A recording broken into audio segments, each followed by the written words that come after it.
Okay, so I think we can start. Hello everyone, I'm Aina and welcome to the webinar. Thanks first of all for joining, and we are happy to have here in this session of advancing plant science in omics, and we hope it's useful for you. We will have 3 speakers, 20 minutes each, and after each speaker you can ask the questions by chat and I will tell them and they will answer you. And before our first speaker starts, I would like to thank the 3 speakers for joining here us today. So our first speaker is Dr. Antoni Garcia Molina from CRAG, the Center for Research in Agriculture Genomics, that is located in Barcelona. And today he will speak about the reconfiguration of central metabolites during abiotic stress periods and their role in plant defense against pathogens in Arabidopsis. Okay, Aina, thank you very much. And also, can you hear me properly? Yeah, we can Okay. hear you. Okay. Then, first of all, thanks for the organization to give me the opportunity to talk about my work. And yes, as Aina mentioned, I'm a junior PI working at a CRAG here in Barcelona, and I will try to explain you the project I conducted during my Marie Curie period here at the same center. So basically, there are our interest is to understand how plants deal with adverse environments. To do that, there are several strategies. One is to use one single stressor, which is the traditional approach that's been used in science. So in that case, we have a lot of information from these approaches. The problem is that these single stress scenarios has a very low incidence in the nature. Therefore, we prefer to move to what we call combinatorial stress, which what could be understood as two stressors applied simultaneously or in sequences.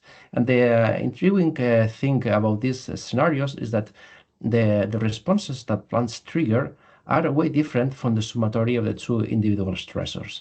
So this leads us into an important gap of knowledge because we have very few examples characterized in the literature. However, this is the scenario that takes place in the nature. So the reason we employ systems biology is the following. So if we want to understand how plants deal with stressors, we can tackle this discussion in two different approaches. We try to complete what's missing in the state of the art, or we can try to generate now and unknown information. So to do that, instead of understanding single stressors, we use combinatorial designs. We employ quantitative biology to make a pure description of the events, but we eventually use systems biology to integrate all this data and identify central components that may lead to this unknown. So the pipeline I use in my project is always the same. We start with a biological question, but we plan it or we consider it in a high throughput. Then we generate our high throughput profiles. At certain point, someone has to sit down and try to analyze this data and provide a model. But here, this is very dangerous because creating a model is very easy. So eventually, we have to come back to the labs to demonstrate that these models fits with the reality in the plant. So for this project, I put a special focus in the sequential combinatorial stress. The reason behind was that it was well known that if a plant suffers a kind of abiotic stressor and then the plant recovers, in front of a second stressor, namely a biotic stressor, it is a pathogen attack, the plant could show either an enhanced susceptibility or could reinforce the immunity, what we call a cross tolerance. So the story was, which are the molecules that contribute to retain this first stress event? So to link this with my previous research, in my last postdoc, we did multi-omics characterization of Arabidopsis responses to several environmental cues. And I was very fascinated by a certain pattern. When we did time courses at transcriptome level, we observed that all the transcripts that changed, tend to show this pattern. So they were increased upon the stressor, they achieve a plateau, but then when we remove the stressor, the transcript went back to the initial state. However, when we explore the metabolites, once we remove the stressor, the metabolome changes were more persistent over time. So I wanted to dig on these events in more detail. So to do that, for my Marie Curie project, I prepared a setup for Arabidopsis thaliana plants where they were grown under growth chambers for 12 days under standard conditions. Then they were challenged with a series of single or combined biotic stressors. Here you have a short description of all the combinations.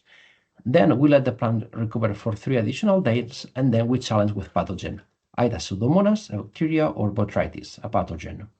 We also play around with the setup, so we have the exposure to the abiotic stress during the last 3 days, just to see whether the recovery phase plays a role or not, and also plants that were only grown under control conditions as a quality check. Interesting things is that in our case, after this recovery scenario, we observed that plants tend to be more susceptible to Pseudomonas syringae. However, we obtained an opposite pattern in front of Botrytis cinerea, suggesting that even if it was a contrasting phenotype, the previous exposure to a first abiotic stress can indeed modulate plant immunity. So here the focus was the metabolites. So we I teamed up with my colleagues in Castelló. So we did UPLC LC-MS, which is a very sensitive approach that after peak deconvolution give us information about more than 10,000 of compounds or even more. Then we can do the data cycle as normal with data cleaning, normalizations, and we apply linear mixed models to evaluate the effect of our treatments on the time and also the interaction. And also we consider the batch effect, which is a very important event. Okay, so after doing the statistics, we generate tons of heat maps since we have a lot of conditions, a lot of time points and different setups. So in summary, we observe always the same patterns, and just to reflect as a nice example, I put what happens under cold conditions. So this is the standard conditions, so where most of the metabolites remain steady. We can see some changes at the end of the kinetics because the plants are getting older and change the metabolism. But here in the cold conditions, in this blue bar is where we apply the treatments. You see that there are certain metabolites that start increasing in abundance, others that were decreasing, but all these changes remain steady even if we remove the stressor, indicating that these are irreversible changes. So we conclude that this is kind of it's a bit hard to say, but almost universal pattern. Here's the same, what happens if we apply just the stress at the end of the kinetics. So you can see that the changes that apply are the same, so there is no age effect. It was kind of control. So we have a general stress response pattern where metabolome changes tend to be persistent. What happens at transcriptome level? So here transcriptomics is a bit more expensive, so we can just take the photo finish and we monitor what happens at the end of the kinetics. When we do the recovery, here you can see that the expression patterns and the different conditions that we apply were the same to the standard condition, to the control, indicating that if there were any potential transcriptome changes, they were able to return to the initial state. However, when we apply our treatments in an endpoint manner at the end of the kinetic, you can see that there are plenty of transcriptome changes that we can monitor from thousands in several cases, suggesting that indeed the transcriptional changes to abiotic stress are reversible, whereas the metabolites are persistent. So now let's try to get some functional information about these changes. So we took the metabolites and we classify them in the pathways where they belong, and here you can see organic acids, also some sugars. Here you have some bases, nitrogen bases, here the amino acids, some secondary metabolites, and here in orange color indicates how enriched they are. So in general, we observed two patterns that were kind of commonly altered across all the treatments. The first one was the metabolites from the TCA, from the Calvin cycle, from the citrate cycle, and the second one were those related to secondary compounds. So we decided to monitor these changes in subsequent experiments. Nevertheless, I want to highlight something. Maybe you notice that here there are some blue circle. This blue circle means changes that we could detect in the transcriptomics. So one important observation from our experiments is the lack of overlap between transcriptome changes and metabolome changes. So what indicates that paying attention to the metabolome is important because transcriptome is not explaining all these details. So to provide a holistic interpretation of our changes, we decided to build up co-abundance networks. So basically what we did is to correlate the temporal pattern of each compound and make some statistical and bioinformatic curations to obtain unsaturated networks. So this could be the network we obtain for two different treatments. So now, from a biological point of view, we're interested to know how similar these networks are. So in other words, how similar or dissimilar is the metabolome response to different treatments. So to do that, we used an approach. So we consider that if the same metabolite in two different networks has the same number of connections, it means that the functionality of this metabolite is preserved. There is a functional conservation. However, if the number of connections changed, it indicates that the function of the metabolite is doing playing different roles in its treatment, and it would indicate some kind of functional rewiring. So when we do this for all the metabolites, you can do correlations. You can correlate the preservation of the node connectivity across treatments, across networks. So here you can see that in blue colors, which indicates the lowest correlation coefficients, are under standard conditions compared to the other treatments, because of course, under standard conditions, nothing is happening. However, with the exception of highlight and humidity, we can observe important deviations to the standard, to the basal conditions, and interestingly, all the treatments tend to acquire, all the networks tend to acquire the same conformation, suggesting that there is a common pattern of response at metabolome level to whatever stress Arabidopsis suffers. A second level of analysis we did was in the networks, we check the local hubs. Local hubs, if you see here, networks are in different colors. So in its community, which is each of the colors that are represented here, we check which were the most important or most highly connected nodes, which were the local hubs, and we compare them across networks. So here is the level of similarity in hubs across networks.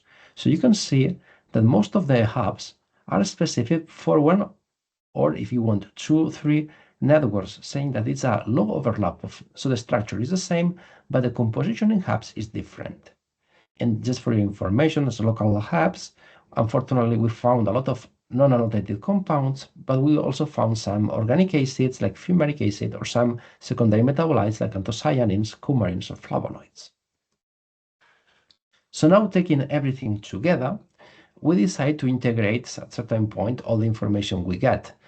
So if we picked up all metabolites that were irreversible according to our heat maps, all those that were related to the categories that we identified in the enrichment in CRAG pathways, also how much of them play a central position in the networks, and also I will do some kind of classifiers that I didn't explain today just because for sake of time.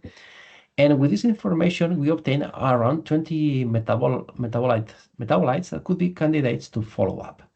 So since Arabidopsis is a very easy plant to work with, we order tDNA lines that have problems in the metabolic pathways where these metabolites were located, and we check them for immune phenotypes. Here we were a bit brave, and in addition of Pseudomonas and botrytis, to show the universality of our approach, we included two additional pathogens, not only bacteria and necrotrophic fungi, but also Plectosporella, which is also a necrotrophic fungi, and also Coletotrichum, which is hemibiotroph. So here you have all the mutants that we play with, and here's the wild type. These are mutants related to secondary metabolites. These are related to organic acids, and these are to sugars and some, I think this was a vitamin.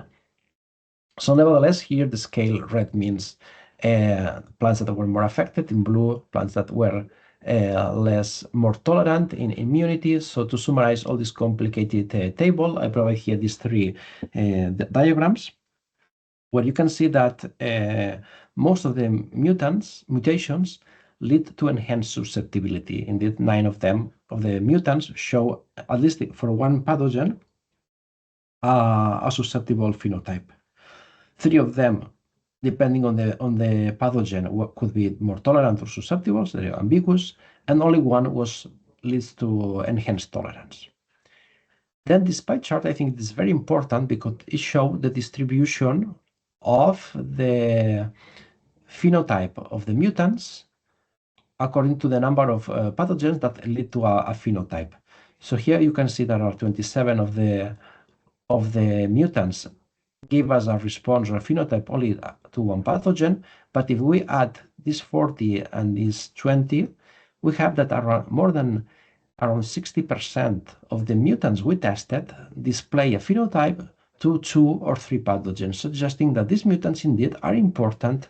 The metabolites that these mutants fail to produce are important to sustain immunity.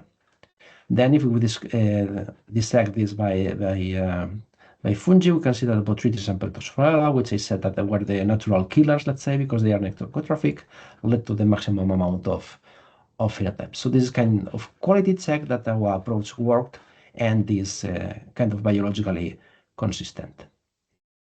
So with this, we build a first hypothesis, suggesting that whenever there is an abiotic stressor, this abiotic stressor can impact on certain metabolites that are different depending on the treatment, but since they are positioned as hubs in the metabolic network, they will be highly interconnected to the intermediates that ultimately operate on the same metabolic pathways. And these metabolic pathways are important at a certain point to sustain immunity when a pathogen arrives. So if we have a problem in one of these hubs or one of those intermediates, these immune responses cannot be well prepared and will obtain a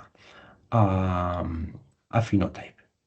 So this was so far the part that we published with Arabidopsis, but in the background we also guess what happens whether the findings that we obtain in Arabidopsis, which is not an edible plant, whether they could be extended to tomato or rice, which are two different crop species. So here, for sake of time, we used less treatments. So we studied the recovery after drought, heat, and cold. So you can see here that tomato has kind of a protection after heat and cold treatments, whereas rice has more susceptibility after cold conditions.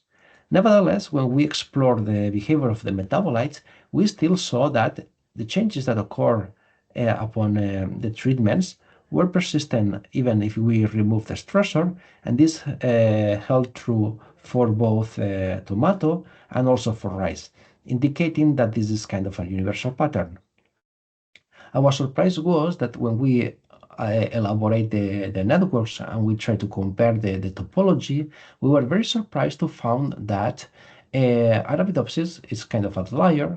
However, tomato and rice, even if there are also distant species, show certain similarity in the conformation of the networks. This is very important because it also supports the fact that Arabidopsis is very nice to do basic research, but we need to focus on the proper crop models when we want to tackle biotechnological strategies. So that's here kind of summarize this.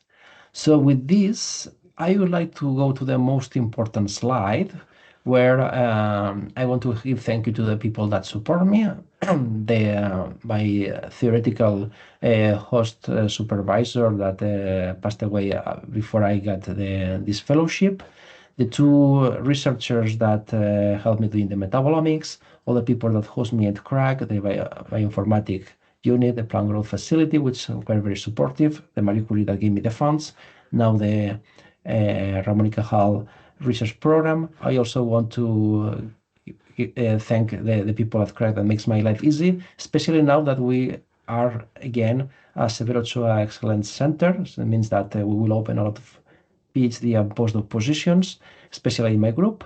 And of course, I would like to thank you all organizers and all you attendees for listening to me. Thank you very much.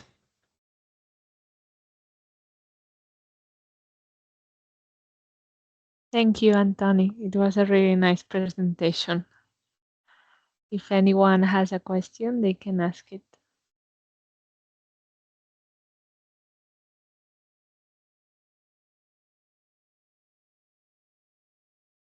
Yep. I think Lorenzo Terreni raised hand. Lorenzo, I think you have to write it down. Can you yeah, can you yes. hear me? Can you hear me now? Yeah, sure. Okay, perfect. Thanks a lot for the very nice presentation. And I have a curiosity. Because, for example, you mentioned these changes not from the metabolic point of view, and maybe I missed it, but did you think also to see a possible gradient between roots, the body of the plants, and something like that, and also to figure out a sort of experiment, let's say if the plants are able to communicate between them, for example, through all volatiles, so do also volatilomics, or through the roots, for example, put in a chamber one plant and then see the next one, if also starting to change something at the transcriptomics or metabolomics level. So, thanks. Okay, these are super good questions. Thanks. I mean, the first one, we just explored the shoots because, I mean, as you can imagine, this is a very complicated and the setup is very demanding. So I was more than happy to have the shoots treated. I mean, analyzed. Let's say roots it's a different manner. Also, we grow the plants in jiffys just to standardize the way we culture the plants. So it was very difficult to recover the roots. Also, especially in temperature, it's very difficult to analyze roots, I think. But yeah, I mean, we just focus on, of course, for the sake of time and resources, we just give an answer to shoots. But of course, it's very amazing. It would have been amazing to explore the roots because now when we are doing other kind of stressors, now in plants, we see way different responses or patterns that opens this question: how is the communication between roots and shoots upon stress? And then volatiles, this is something that scares me a lot because we have the growth chambers. Sometimes we share them, and you never know how the effect on one plant could communicate. Indeed, I mean, for Arabidopsis, I don't know, but for tomato, I'm extremely sure that now that we are also working in tomato, the way they smell, I'm sure they change, and it could be informative not only for the plants within the same variety, but we are testing different varieties that to what extent we should isolate, because of course there is a natural communication. This I'm sure, but then this requires a special setup, and I was not able to do a setup to approach these kind of questions. But yeah, this is something that most researchers avoid or ignore, and this is an important highlight. Sure. Perfect. Thanks a lot. I have a question also. Did you do the bioinformatic analysis yourself, and how much time did you spend over metabolomics and RNA-seq data to actually do the interpretation? I did everything on my own. So most of the project was done on my own. So I mean, the bioinformatics took us a lot, especially to set up to adapt the scripts. I mean, because I cannot remember. It was done in 2023. So, but I would say that maybe 1 month, because you have to create, you have to analyze. I mean, there are a huge amount of volume of data, especially for metabolomics. I mean, for RNA-seq, it's very straightforward, and one day you can have all this data analyzed because we're experts on that and it's very well standardized.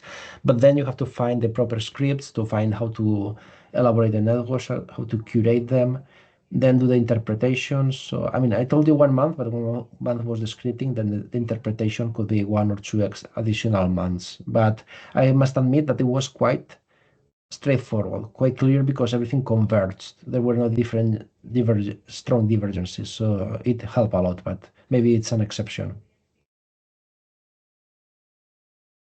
Thank you.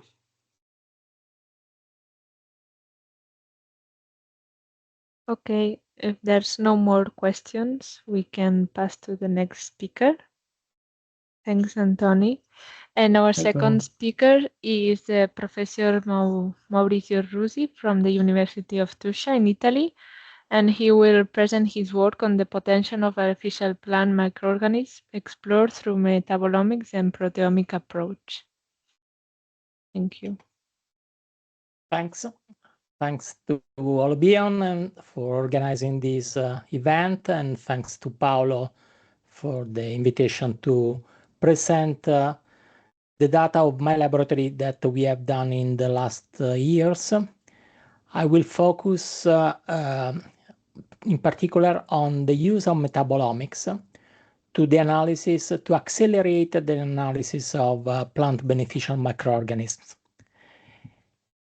I mean, in some way, the approach that is usually used for analyzing potential plant beneficial microorganism does not consider the plant oloBion and how the plant in some way perceive the interaction with microorganisms.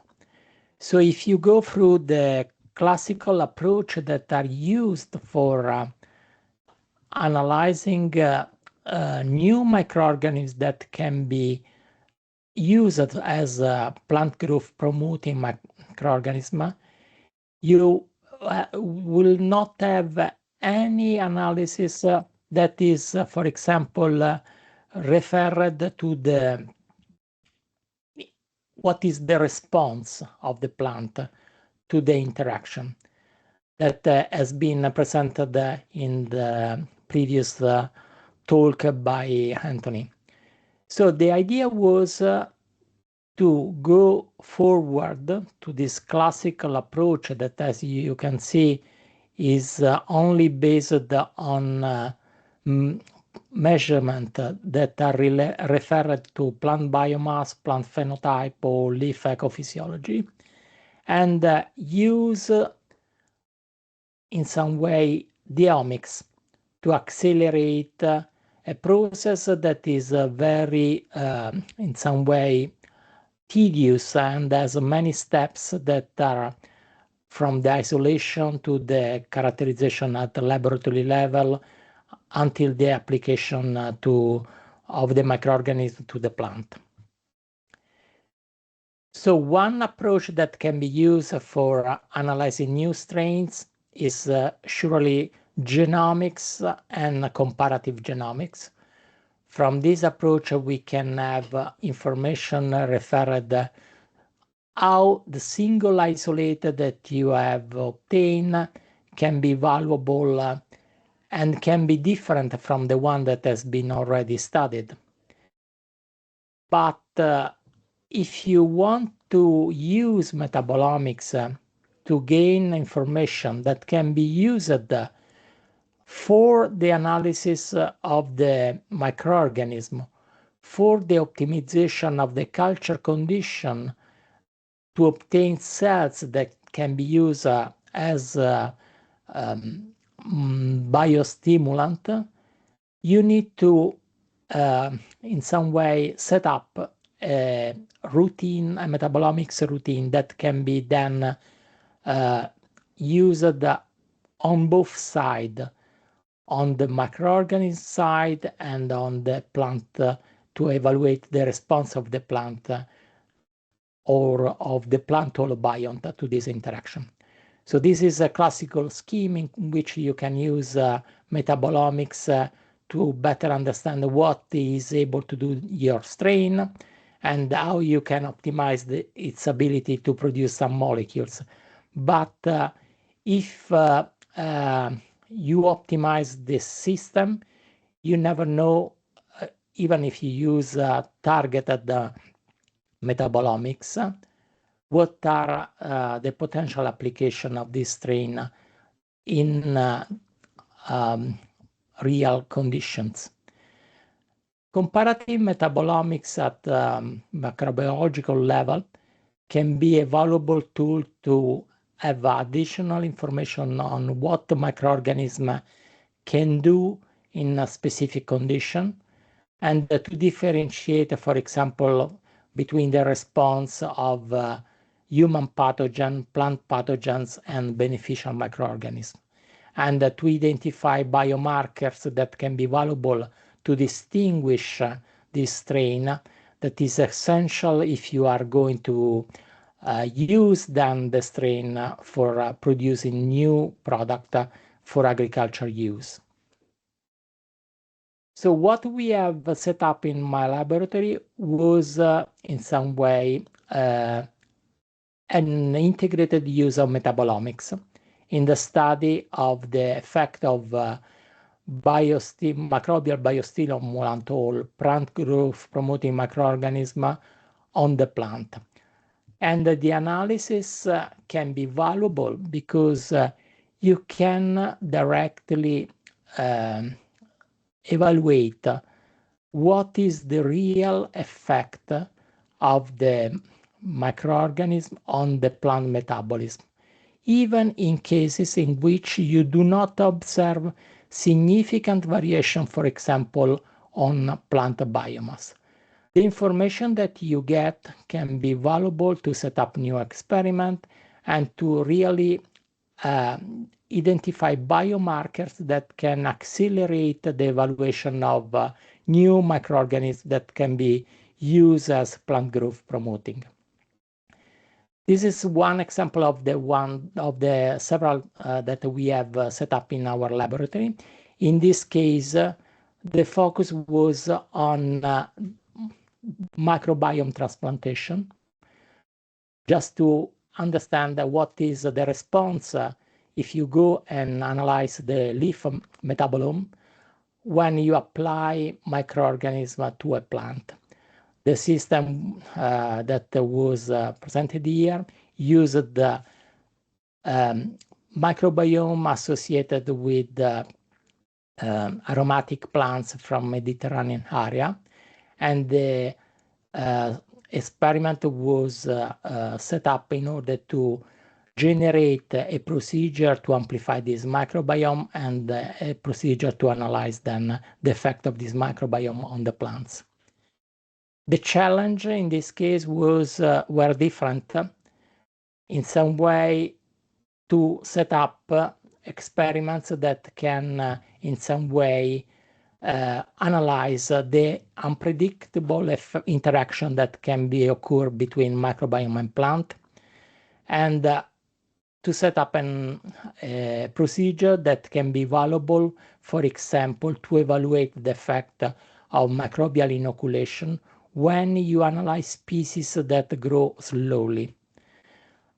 The solution in this case was given from untargeted metabolomics that can provide you a clear information on how the plant in some way respond to the microbial application. This is a description of what we have done.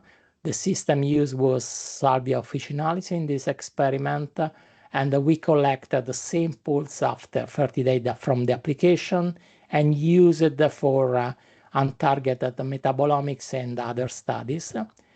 And what we observed that in sage leaves, we identified 359 metabolites, and several of these metabolites were affected from the microbial inoculation in different way. For example, we have significant effect of a number of cinnamic acid derivative in the abundance of this product in the leaf metabolome of inoculated plants.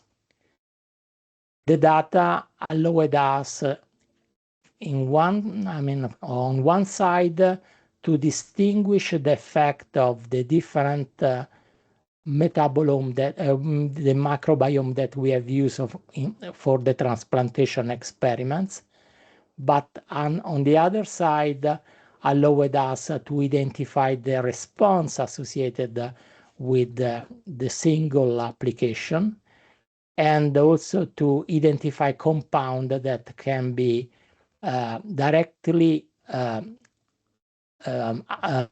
stimulated in accumulation in response of a specific inoculation. 5 metabolites were upregulated in all conditions. So we have identified biomarkers that can be used for analyze the response of a microbiome transplantation in this plant. Sorry.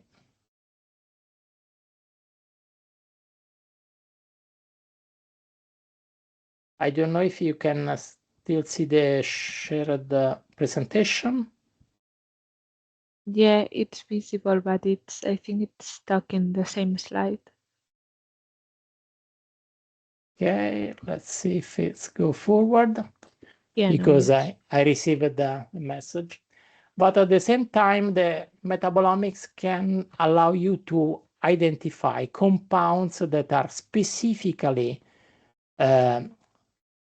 changed in their abundance when you apply a specific microbiome.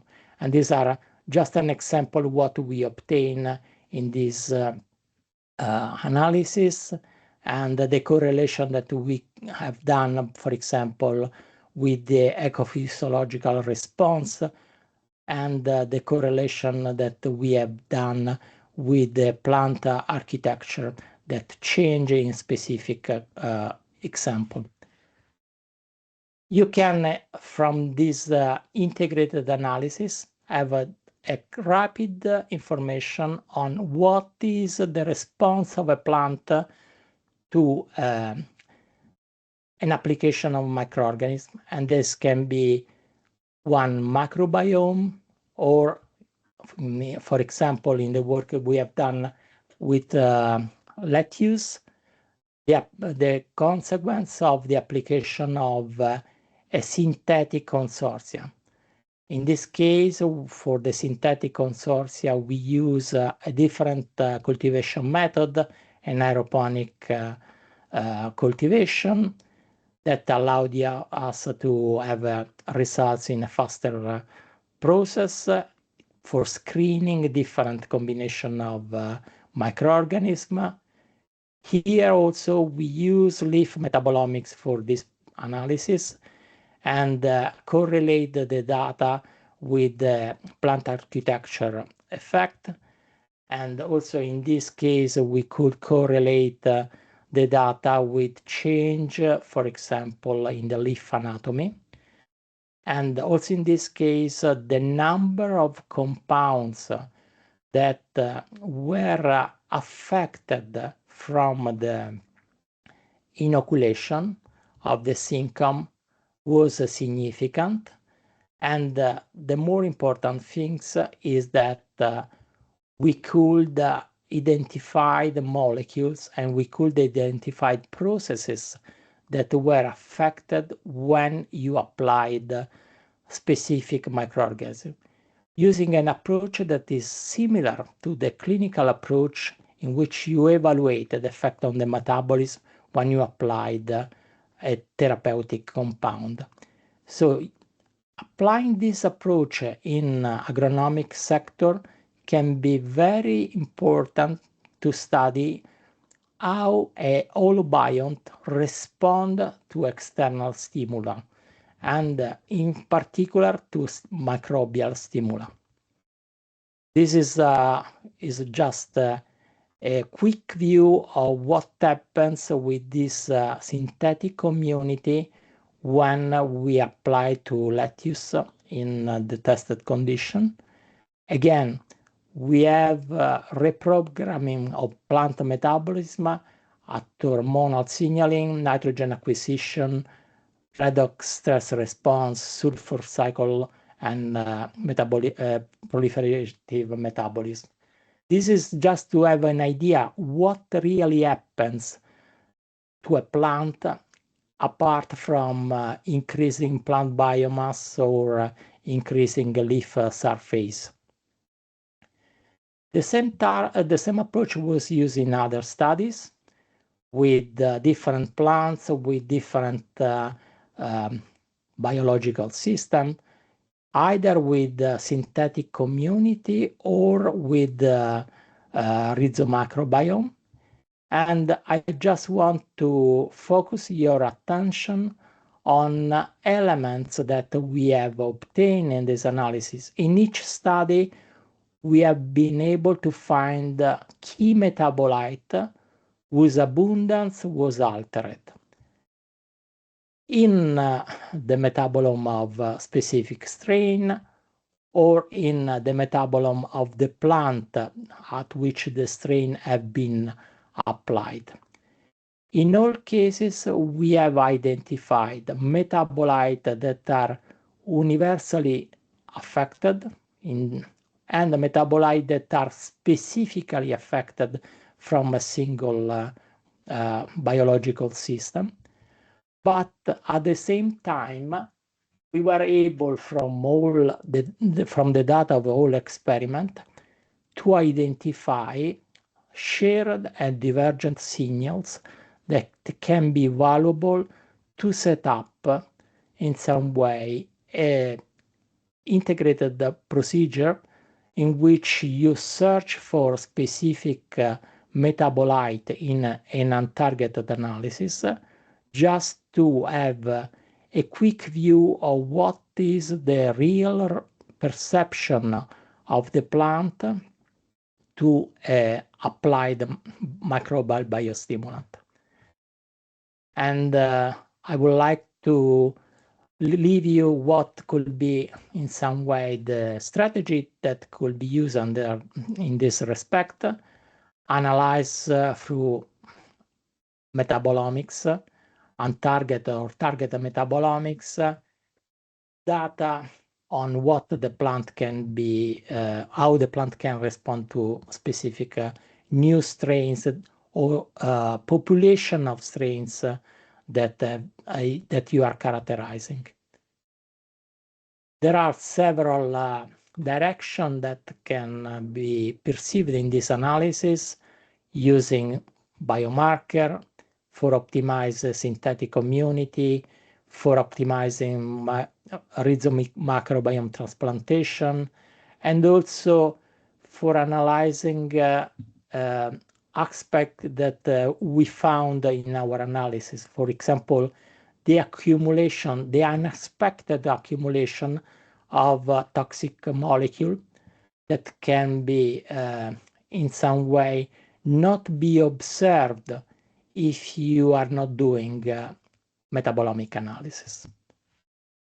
So the conclusion is that metabolomics can transform microbiome research from a descriptive science in which you analyze just a few parameters of how the plant responds to the application, to a system that in which you have a mechanistic system biology framework that explain how the plant functions are reshaped by the interaction.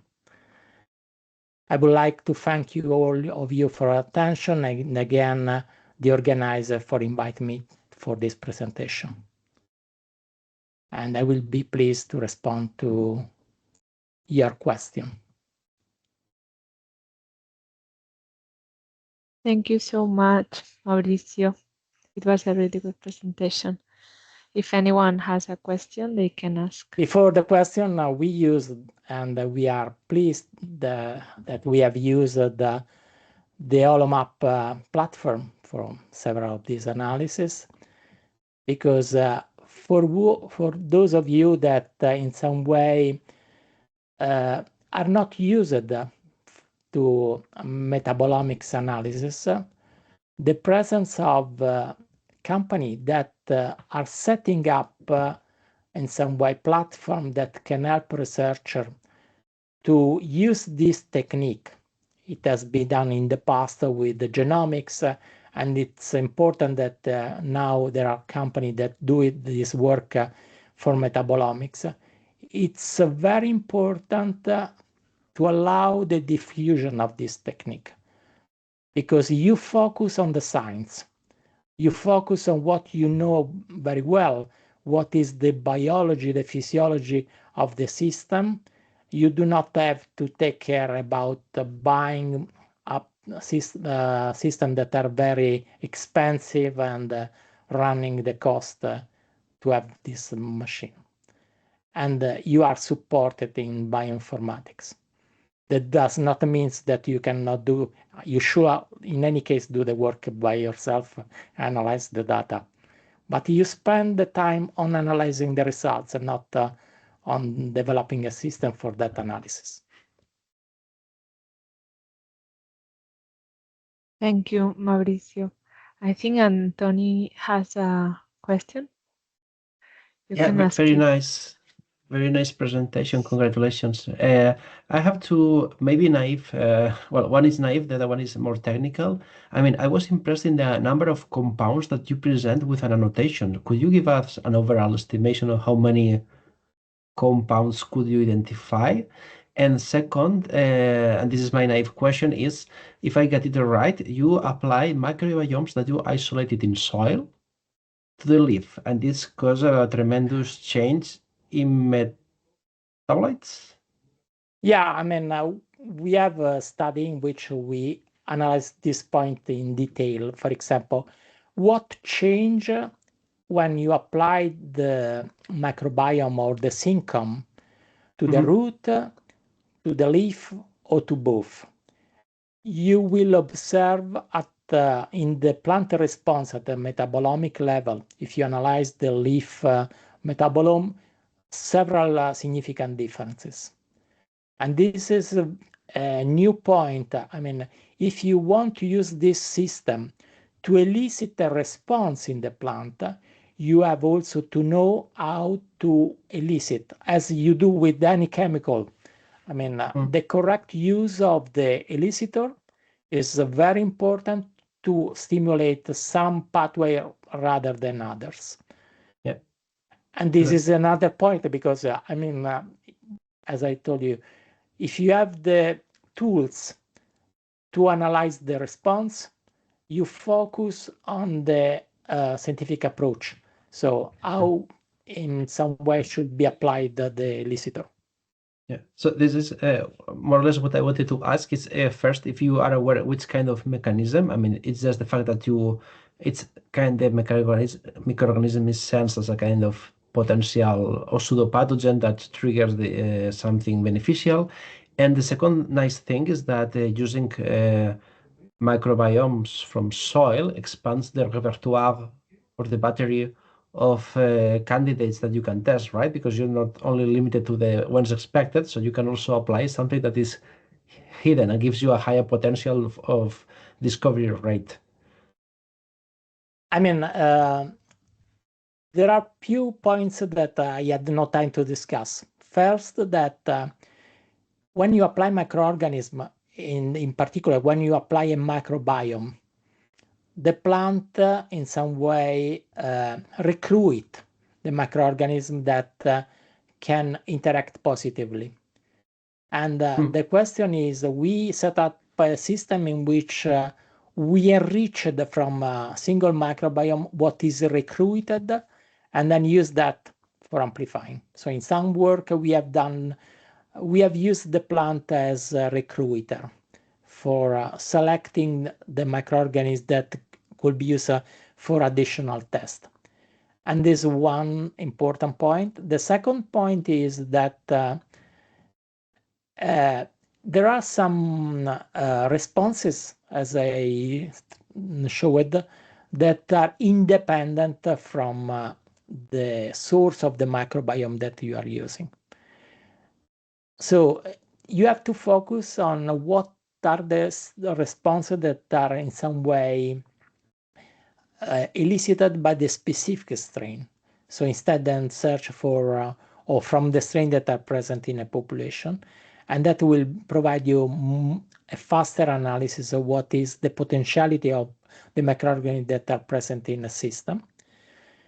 Related to the other question on the annotation, we know that the number of compounds that are annotated is very limited, so that we are missing several responses that occurs, and at present we cannot in some way identify them.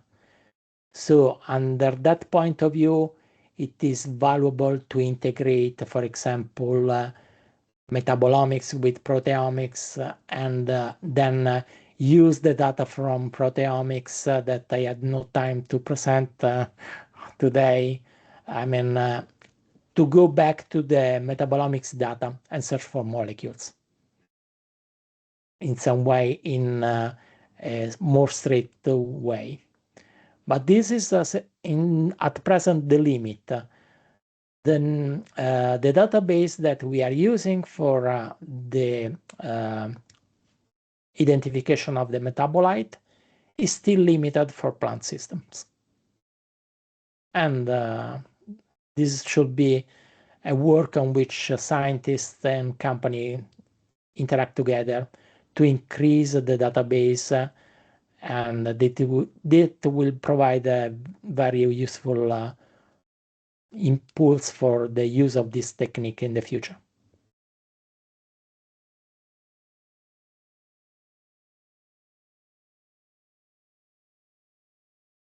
Okay, thank you. So if there's no more question, we can pass to the third speaker. Our third speaker is Paolo Bonini from oloBion in Barcelona, Spain, and he will discuss root-rhizosphere interaction in perennial wheat using integrated metabolomics and microbiome analysis. Thank you very much, Aina. I will share the screen. Okay, now you can see it, no? So we will be talking about the integration with microbiome analysis and metabolomics. We collaborate in a paper with the University of Parma. The QR code just linked to the paper, that in that part of the paper is included only the metabolomics part that we performed here as oloBion. What is the problem in plant research?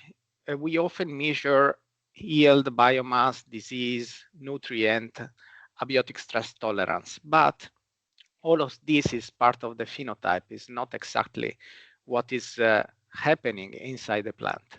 So it doesn't explain why a phenotype happens, which pathway are activated, what microbes contribute to the overall output that you see, and what metabolites drive the resilience. No?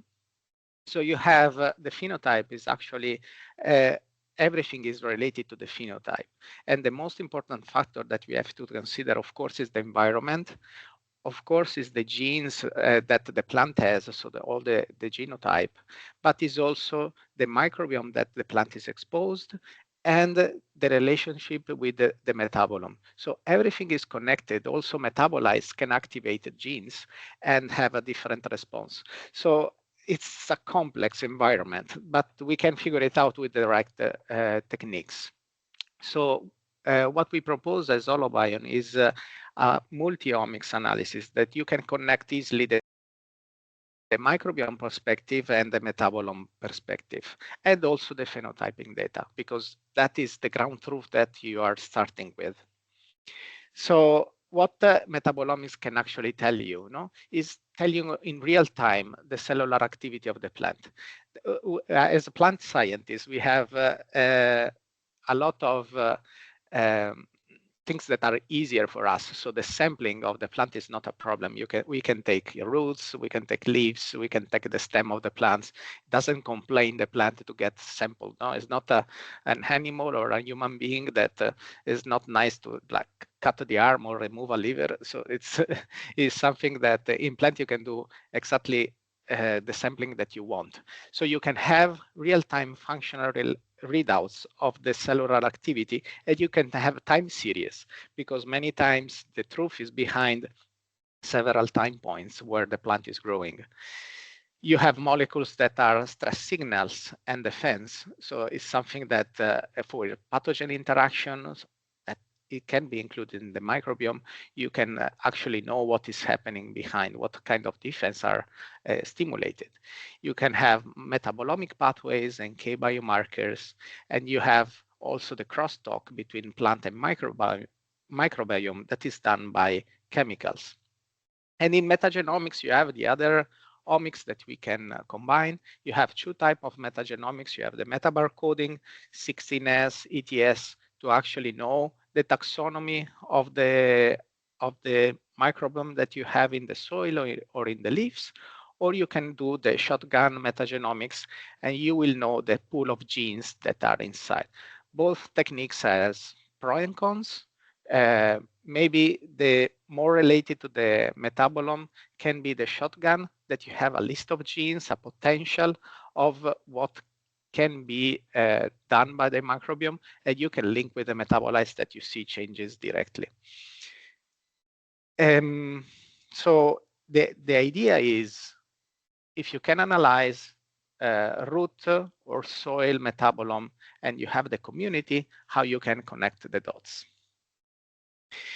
The case study that I'm going to present is published. In the first slide, I put the QR code.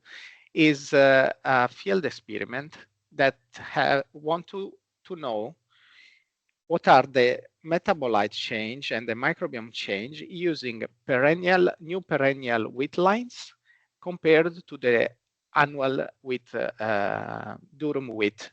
So you have these perennial wheats are you see in the first year, and then continuously growing the years later without seeding again. While the unknown durum wheat, you have to seed every year. So you are changing the plant every year. There is a lot of difference in the root architecture, and we want to see if there is any differences in the microbiome composition and also in the metabolic composition of the roots and in the soil. So we use on-target metabolomics and metagenomics to figure it out. The experiment was done in central Italy, and we had 2 time points, one in the first year and one in the 4th year, plus there was one line that was 11 years. And we analyzed the roots and the rhizosphere soil. The rhizosphere soil is the one that is attached to the roots. So you have to remove the plant and take the soil that is attached to the roots. For us, is the most informative part of the soil. So besides, we think that is the best sampling. You have to actually take the soil from the soil that is attached to the roots, is where all the microbiome interact with the plants. All the root exudate will be concentrated in that part of the soil, and is the best matrix to work with. So what we detect? After 1 year, we already detected that there was huge difference in how the plant shape the microbiome and shape the metabolome in the soil. We detected 616 differential abundant metabolites in roots and 15 differently abundant metabolites in rhizosphere. Overall, in this study, I don't remember exactly the numbers, but was 1,500 metabolites that we identify. So in oloBion, we work with with a workflow of identification that is multi-layer. We identify everything by MS1, retention time, and MSMS. It's true that the main difficulties in plant research is the database that you use for identification, because all the metabolites that you can find in libraries are the common one with the humans. So you have a lot of metabolites that, yes, are plant metabolites like tryptophan, adenines, and whatever, but are also human metabolite, and that's why we have in the database. Specific for plants, it's very limited, the number of metabolites that you can find the MSMS spectra inside the library. So we work out with in silico prediction, so machine learning approach that can identify molecules in plant and expand the number of identification. We can identify both plant metabolites and microbial metabolites using this approach, this machine learning approach. In this case, we have several metabolites that were differentially expressed between the annum wheat and the perennial wheat. As you can see, syringic acid that is associated with defense is higher in the perennial wheat. Adenine that is also a cytokine precursor, so hormone precursor, that also is increased. Flavonoids and cinnamic acid, all related to plant defense and microbial modulation. So there was a clear difference between the varieties that are perennial and the varieties that actually are annual. And all these metabolites were related to resilience and performance of the plant.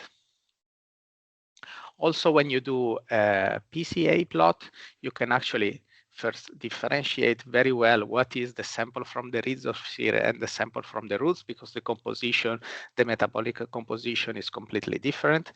But you can also see that the varieties between them are differential, and also are differential along the years. So the first year is completely separated from the rhizosphere from the fourth year. I have to say that all the samples were stored in -80 condition and analyzed all together, because in metabolomics you need to analyze all the sample in one study to be comparable. You cannot analyze one sample this year and wait 4 years to analyze the last sample. So it's something that you have to store, and when you have all the sample, you can do the analysis. So it can be very comparable. But at -80 condition, there is paper about this, we can conserve the metabolites for long term.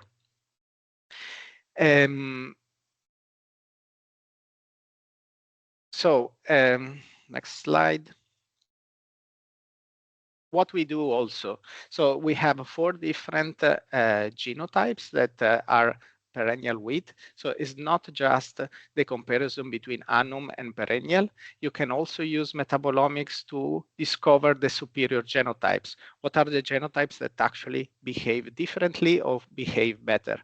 You can see we have different metabolites like glutathione, serotonin, ferulic acid, camphorol, that is a flavonoids, that actually you have one varieties that point out, that is the OK72, that has a better performance over different metabolites. So it's something that also metabolomics can be useful. Is not only to see what is happening, but also when you have a research about a genotype, you can see what is the best genotype, the most adaptive one, and select the best candidate for future ready crops. So finally, what oloBion can do for your research. We specialized in mass spectrometry, and we have workflow automatized workflow to acquire samples and give you real data already identified and ready to do statistics. We offer services about metabolomics, mostly on-target metabolomics, but also target metabolomics if you know exactly what you are looking for. That is more specific for when we do gut microbiota, that we want to focus on the tryptophan metabolism. Sometimes you have in plants, you have panel of hormones that you want to focus on that may or may not cover already in the target metabolomics. Sometimes you want to quantify data, and we can do so. So we can buy the standards for each metabolites and actually do calibration curve and quantitate. In metabolomics, we have a portal for both metagenomics and metabolomics. We have a portal where you can see, do the statistical analysis. I will show you an example of PCA, pathway analysis, PLSDA. So we make it easy to actually do the interpretation and focus on what is the biology behind. Metagenomics, we do metabarcoding with 16S and DTS, and also shotgun metagenomics. And we have a specific workflow in multi-omics to blend these two data from metabolomics and metagenomics and make it easier, the interpretation. If it's shotgun, we can do pathway analysis combining metabolomics and metagenomics, and that became very interesting because sometimes there is metabolites, imagine tryptophan, no? That is common to different pathways. But then you have the genome information that say that most of the genes are in a different direction, maybe auxin production. So you can actually say, okay, the tryptophan goes into the auxin pathway, and we can enrich the pathway that way. Also with the transcriptomic analysis that we don't provide internally, but we can integrate the data. And what is the value to you? So you have a deep biological insight without doing any coding or complex bioinformatic pipelines. Everything is handled by our side. You save time and resources. You improve the decision because the decision can be quicker, and publish with confidence with the ready to publish figure directly from our portal. The application can be several. Here in this webinar, we present two different applications, from Arabidopsis to real plants in the fields and changes in the microbiota. You can do plant stress biology and discover responses to drought, salinity, heat, and other stresses. You can do soil health to understand the microbiome and how it interacts with the metabolome. We do a lot of research about biofertilizer to characterize what is happening after the application of biofertilizer or plant biostimulant. It's used in crop breeding when you are developing a new crop and you want to match the changes that you have done in the genome, if it match an output in the metabolic point of view. Pathogen resistance is also a very common application of metabolomics, because you can detect different metabolites that are directly plant defense. You can also integrate with the proteomics and having a better picture about what is happening in the plant defense. Root signaling, so root exudate, and combine that with the microbiota analysis. Also, we work in fermentation. Actually, with Maurizio, we had several projects about optimizing a fermentational process. And last is but not least, is the nutrition and food. So what we didn't talk today is what we eat. No? So metabolomics can be used as a tool for identify quality biomarkers in food. So knowing that strawberry can have a higher or lower flavonoids profile, and that affect what is the nutraceutical composition of the fruit that we eat. So that is another venue for the application of metabolomics. As I said before, our capability can extend a bit more than just doing the data provider of metabolomics. We also provide the bioinformatic platform and reporting. We collaborate with different centers around the world. This is just a few of the most known clients that we have. We have 2 labs, so 3 labs. one in near UC Davis in California, in Davis, the other one in Barcelona, Spain, and we have a processing unit in Abu Dhabi in the Middle East. Plus, we have a collaboration with the University of Tokyo for the bioinformatic pipelines. We have as you know, we are collaborating with the University of La Tuscia in Italy, in Spain with CSIC, IRTA. In Middle East, in Emirates, we are collaborating with the ICBA, International Center of Biosaline Agriculture. We worked with Bayer, Wageningen, and also Athens, and many more, but we have no space to put everything here. So I want to show you, let me show quickly the screen here.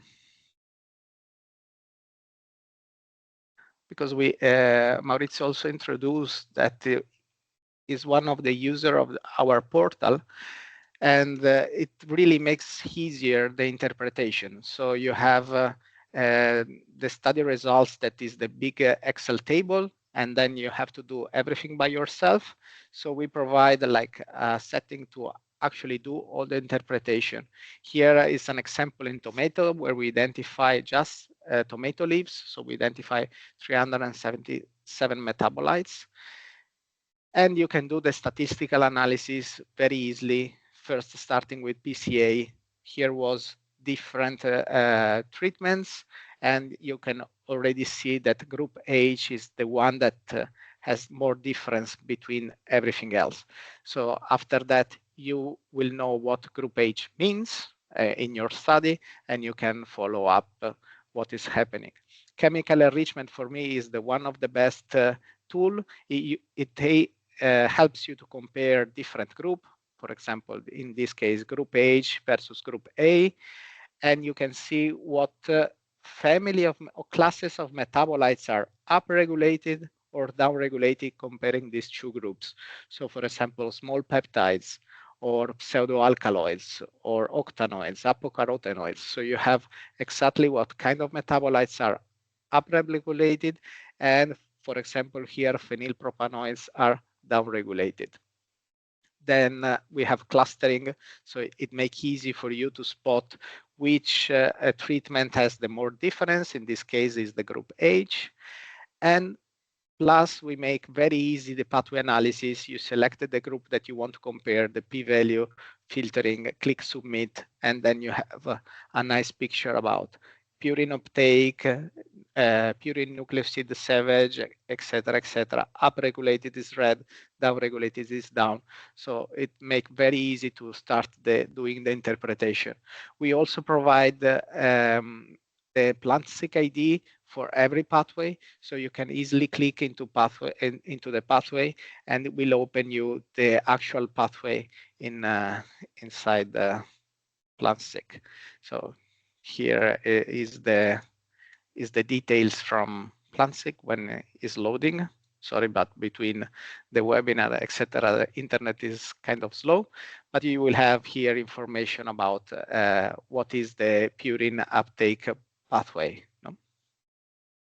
Here you have what does it mean. So from here you can have easily more details, no?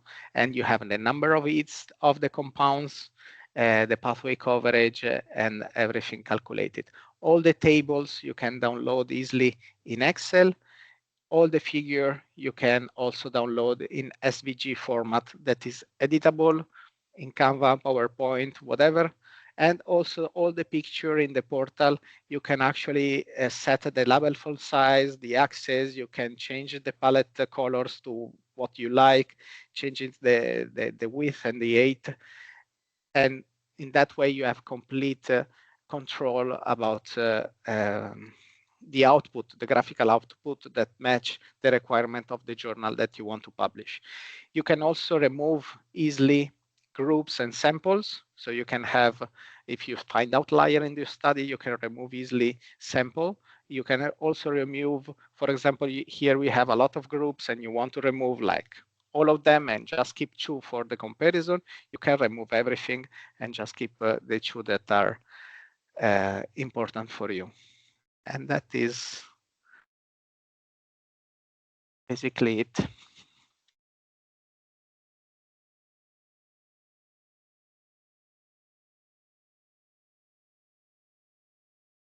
questions on the chat. Let's see. So Ted Curry, I don't know if the pronunciation is good or not, but he asked a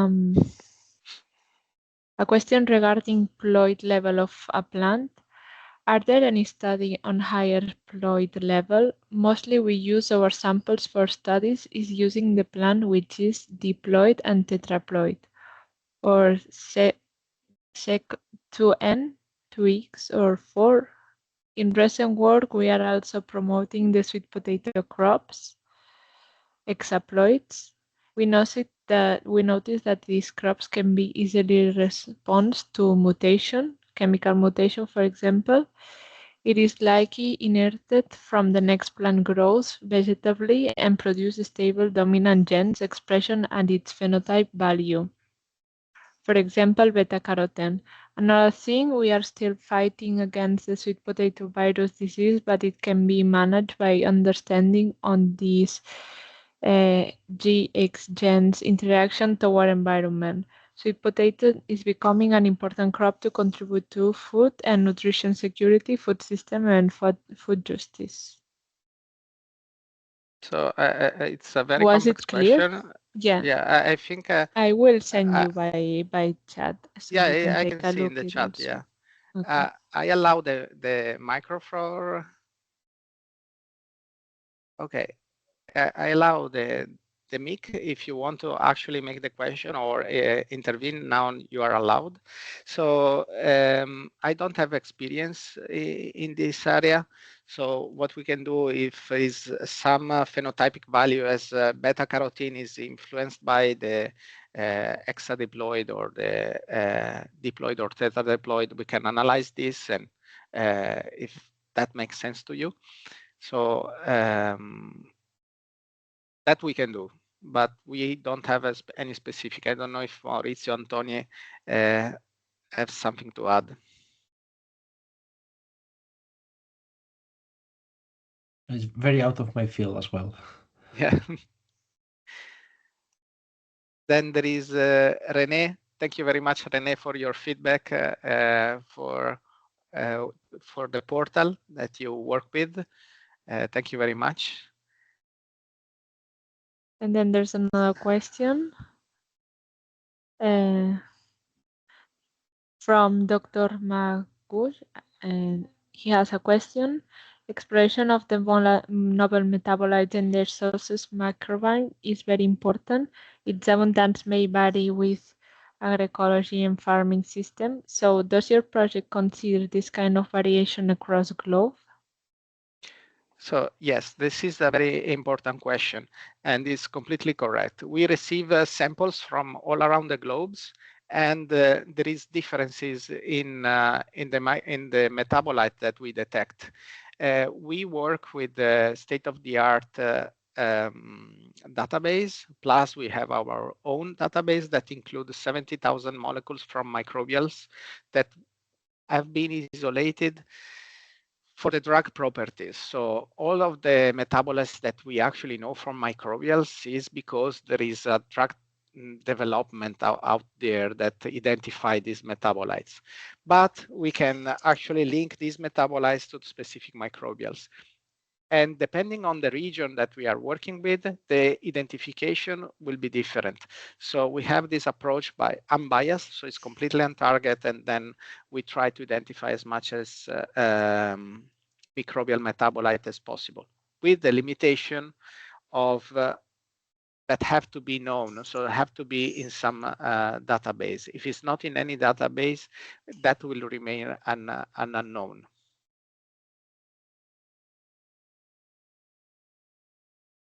Okay, I hope this answered your question. Now there's another one of Rashmita. When analyzing root microbiome interaction in rhizosphere soil, how do you distinguish between metabolites produced by the plant and those produced by the bacteria?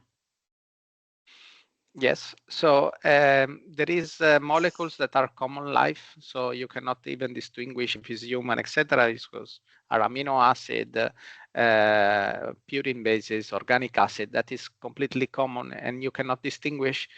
or you have to run an experiment where the plant is labeled. So for example, 13C labeled or nitrogen labeled. So all the metabolites from the plant will contain the deuterated version of carbon or nitrogen. Or the other way is by specialized metabolites. So you can know if metabolites came from bacteria because only bacteria can produce. So imagine natural products, antibiotics, etc., that are specific for a kind of bacteria. So we can actually label that that metabolites as belonging to that genera. So having a link between metabolites and taxonomy. Paolo, if I can add to this question, I mean, it's important to consider the plant oloBion. So it is not relevant if it is produced from the plant or from the microorganism. The total level of a metabolite that is determined from the interaction of both systems can be higher or lower. This is because, the plant stimulates the microorganism to produce molecules, and at the same time, the microorganism stimulates the plant to produce molecules because there is an interaction. So if we still use the idea that one produces or the other produces, we do not consider what is the oloBion. And this is the similar approach that is used, for example, in human sector.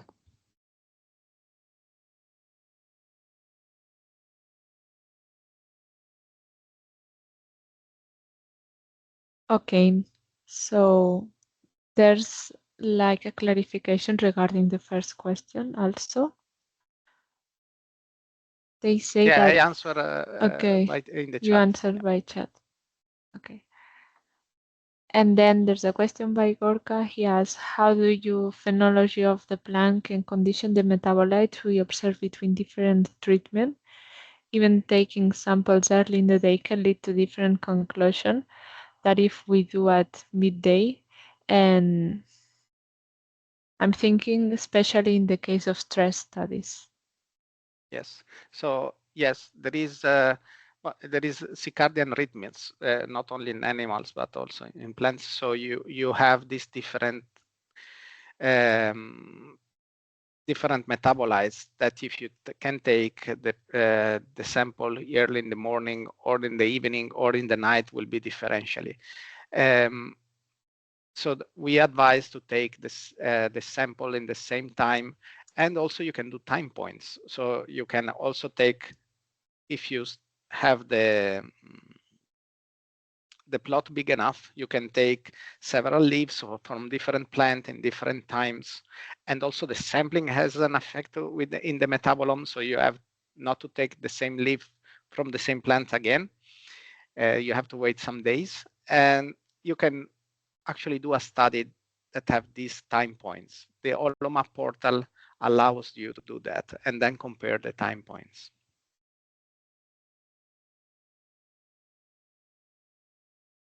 Okay, thank you. I think there's no more questions. So if there's no more questions, that's the end of the seminar, the webinar. And thank you again to all the speakers for this excellent presentation. And also thanks to all the attendees for staying in the webinar. We hope you found this webinar really interesting and hope to see you in other webinars also. Thank you very much. Have a Thank great you. day. You too. Cheers. Bye-bye. Bye. Bye. Bye. Thanks.